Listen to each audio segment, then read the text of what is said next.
Hey, so today I wanted to talk to you about how to manage when it feels like there are a million and one things coming at you.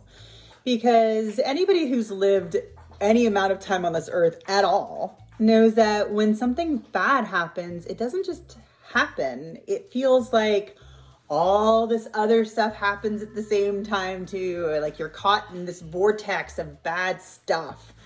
And I just wanted to remind you that when that happens, you do still have some amount of control in terms of how you respond to it, how you invest your time in responding to it, and specifically in what you choose to worry about.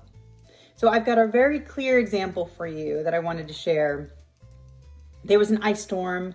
I left my house and I went to my parents' house because when big ice storms happen, we tend to lose power. And I had just lost power for a couple of days in a row and I didn't want to go through it again. So my daughter and I decided to go down, and I got a text message from my neighbor saying, "Hey, we heard a tree snap.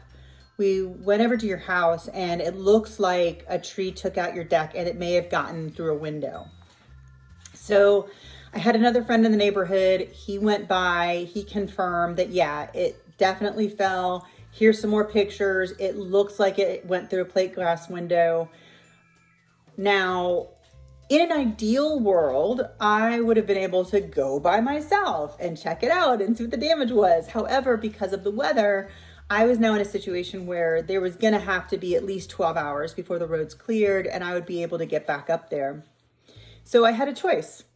I could worry and freak out about what a punctured window might be like, right? Like there was no electricity, so I couldn't have somebody spring my garage door and go in and tarp up whatever was damaged. Whatever had happened was going to have to sit there until I could go check it out.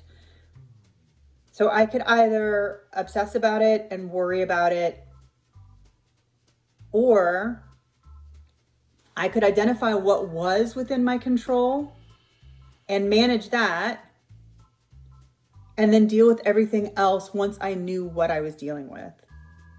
And so I decided to identify what I could deal with, tackle it, and then wait until I got there. And I remember my daughter asking me, "Why aren't you stressed out right now?" And I told her, I can't stress out about the unknown.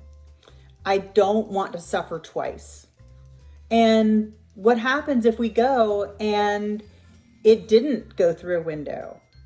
Then I wasted all of this energy on something that A, I couldn't control, and B, I didn't even know how big or how small it was. So my daughter and I went back up to the house. When we were able to get into the house, luckily the tree had only damaged the exterior deck. It hadn't punctured a window. Everything seemed to be working. The power was back on. And my daughter came down the stairs and she said, "I guess you were right. You didn't have to suffer twice." So I just wanted to share that with you because it is so hard when we don't know the enormity of what we're dealing with, whether it is a thing like the house, whether it is a person like somebody we love who's sick, who we can't get to, or personally, right? Maybe we're feeling symptoms of something and we don't know what the diagnosis is. And so I just wanted to encourage you that when you're having these situations, to resist the urge to obsess about the unknown or to make up these stories in your mind about what you might be facing before you know the true enormity of the situation. Identify what you can control. Identify if there's people who can help you. Identify what you need to define before you know what course of action to take. And just remember, if you worry about the future, then you are going to suffer twice. And I hope that you can resist that urge so that if you do have to suffer, and God forbid you do, that you only do it once in the moment while you're figuring out how to work your way through it.